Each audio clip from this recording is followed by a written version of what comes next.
G'day everyone, Jason Haines here, QPL Rural, another edition of the Soaker, your weekly look at water markets across the Riverina. I've had a little bit of trouble with this wind today. It's an absolutely glorious day, but the wind is playing havoc with our on-location filming, so I've had to jump in the car here to do this recording. As I said, an absolutely beautiful day. We've seen some water being used throughout the catchment. It doesn't matter whether you're in Deniliquin or Collyambly or up here in the Riverina around Narendra.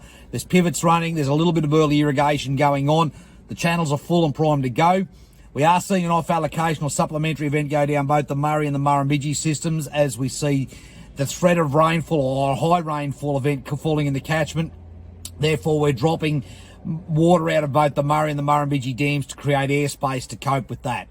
So, some minor flooding potential across both the Lachlan, Murray and Murrumbidgee. See how the next 24 to 48 hours go. But if we keep getting these warm days and not much rainfall, we'll be in full swing of irrigation before very long.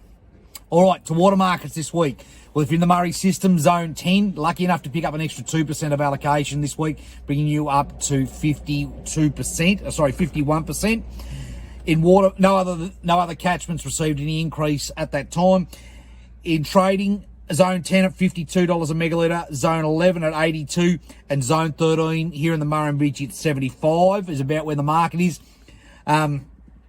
Interestingly enough, there was a $90 per megalitre parcel of forwards sold for October this year delivery. So obviously there's people out there still looking at the prospect of an increasing water price as the season goes on.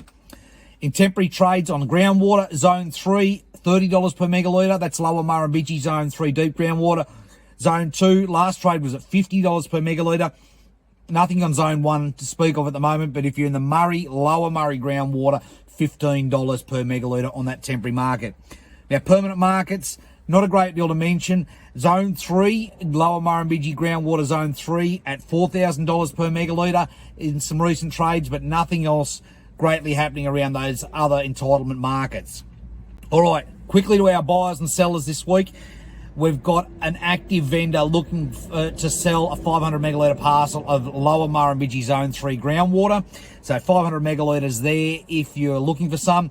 I've got a buyer looking for a 5-year lease on Murray groundwater.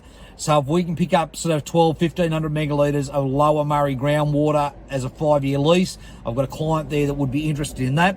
And still a client looking for up to 2,000 megalitres of Zone 2 lower Murray allocation to secure it for this year. So if you've got any of those, please give me a call. All right. Also this week, we've had some updated Bureau of Statistics numbers come through for irrigation. Now, these are national numbers, but just some interesting reading if you'd like to go through them. Key statistics. So this is irrigation Australia-wide. Key statistics. Now, this is for the year 2020-21, the financial year 2021. And if you remember, that was the coolest and wettest that we've seen for some years, and it is off the back of those drought years. So, first time we've seen a decent amount of water for a while.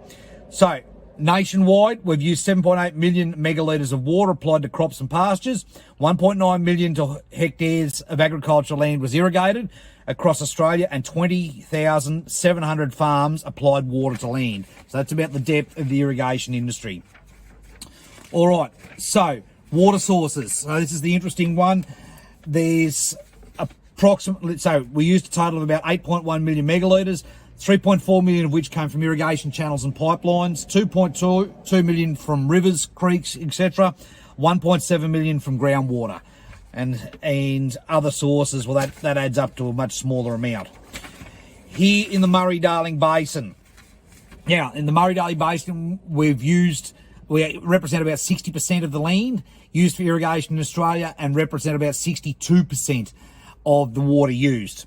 Now, there was some 284,300 hectares of pasture, which is increased, obviously. There's 274,000 hectares of cereal crop, excluding rice that was irrigated, and 182,700 hectares of cotton in the Murray-Darling Basin.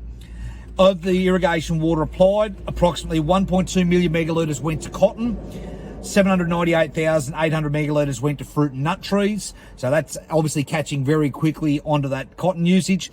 And 600 megalitres went to pastures, cereal crops and grazing. Interestingly enough, rice was just over that 500,000 megalitre usage for the basin as a whole. So some interesting reading there. If you'd like any more information on this report or anything else we've mentioned here today, please feel free to give me a call at any time, 0488 594 450. We'll catch up again next week, hopefully outside on location and not stuck in the car. We'll catch up again soon. Look out for this rain that's coming. Cheers.